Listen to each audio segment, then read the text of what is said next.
Hello students, तो आज हम बात करने वाले हैं पंचिंग शेयर फेलियर की, जो कि टाइप्स ऑफ शेयर फेलियर का लास्ट फेलियर होता है।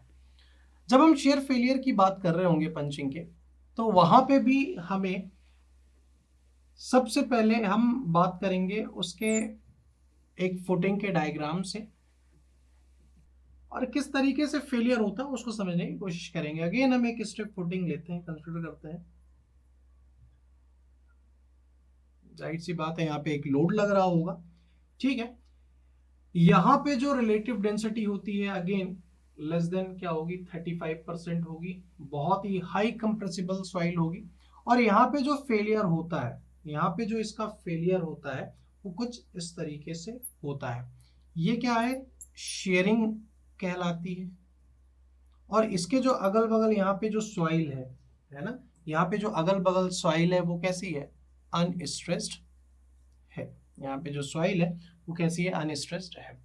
बेसिकली जब मैं पंचिंग शेयर फेलियर की बात करूंगा तो ये वहां होता है जहां पे रिलेटिवली हाई कंप्रेसिबल सॉइल होती है, फुटिंग के जस्ट नीचे, अंडर द फुटिंग बहुत ही हाईली कंप्रेसिबल, मतलब स्मॉल अमाउंट ऑफ लोड में भी वो क्या हो जाए, कंप्रेस हो गई और एकदम ऑल ऑफ सडन क्या हो गया, फेलियर हो गया। ठीक है। जनरली इस टाइप का जो शेयर फेलियर होता है वो कहाँ होता है, सैलो फाउंडेशन में ही होता है, जहां पे आपकी लूज सैंड हो, या फिर देखिए, लूज सैंड पे अगर आपने सैलो फाउंडेशन प्रोवाइड कर दिया तो पंचिंग शेयर फेलियर होगा। या फिर ये वहां होगा जहां पे आपकी डीप फुटिंग होगी या फिर पाइल्स होगी, वहां पे प्लेस्ड होगी जहां पे लूज सैंड है या फिर सॉफ्ट क्ले है। ठीक है। ये जनरली सेलो फाउंडेशन का ये कॉमन केस नहीं होता है, जनरली ये डीप फाउंडेशन के अंदर ये फेलियर माना जाता है। ठीक है।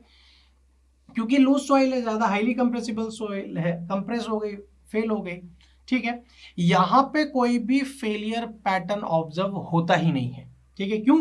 क्योंकि फाउंडेशन के तुरंत नीचे आप थोड़ी पहुंच सकते हो, तो ये यहाँ पे कोई भी फेलियर पैटर्न आपको देखने को नहीं मिलता है। ठीक है।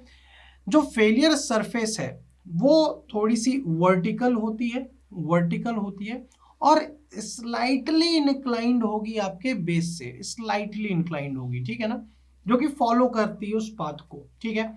यहाँ पे कोई भी बल्जिंग नहीं होगी फुटिंग के अराउंड, यहाँ पे कोई बल्जिंग नहीं होगी, कोई भी टिल्टिंग नहीं होगी। यहाँ पे जो फेलियर का जो कैरेक्टराइजेशन है वो बहुत ही लार्ज टर्म में इसका सेटलमेंट होता है। ठीक है। प्लस यहाँ पे कोई भी अल्टीमेट बीयरिंग कैपेसिटी डिफाइन नहीं होती है। जाहिर सी बात है, कैसी होगी, बहुत ही हाईली कंप्रेसिबल है, यहाँ तो यूबीसी फाइंड आउट ही नहीं हो पाएगी। ठीक है।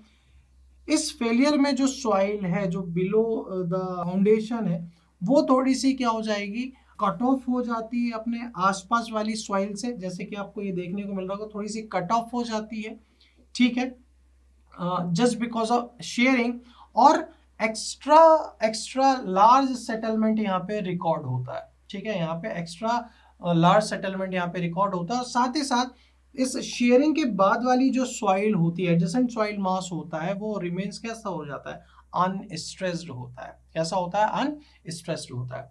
अगर मैं इसके लोड सेटलमेंट कर्व की मैं बात करूं, लोड सेटलमेंट कर्व की बात करूं, तो ये तुरंत इसका सेटलमेंट हो जाता है। इसको आप क्या बोलते हो, पंचिंग शेयर फेलियर बोलते हो।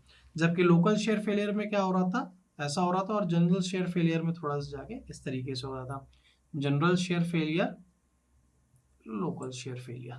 ठीक है। तो यहाँ पे भी अगेन मैं बात करूँ तो जो रिलेटिव डेंसिटी है वो लेस देन 35% होगी, और ये हाईली कंप्रेसिबल सॉइल होगी। ठीक है ना। लोकल शेयर फेलियर में आप ऐसा बोल सकते हो, हाईली कंप्रेसिबल भी बोल सकते हो, या फिर इंटरमीडिएट कंप्रेसिबल सॉइल होगी। ठीक है। यहाँ पे लो कंप्रेसिबल सॉइल, यहाँ पे हाईली कंप्रेसिबल सॉइल। ठीक है। पंचिंग यहाँ पे जो होगी वो less than 35%, ID greater than 70%, यहाँ पे 35 to 70%। सो आई होप आप लोगों को पंचिंग शेयर फेलियर भी समझ में आया होगा, जहां पे बल्जिंग नहीं होती, टिल्टिंग नहीं होती, फेलियर पैटर्न नहीं दिखता है, आपका ये सॉइल मास इस सॉइल मास से अलग हो जाता है, एडजेसेंट सॉइल मास रिमेन अनस्ट्रेस्ड रहता है। ठीक है। तो यही सारी चीजें हैं पंचिंग शेयर फेलियर के अंदर। आई होप आपको समझ में आया होगा। आज के लिए इतना ही। Thank you very much.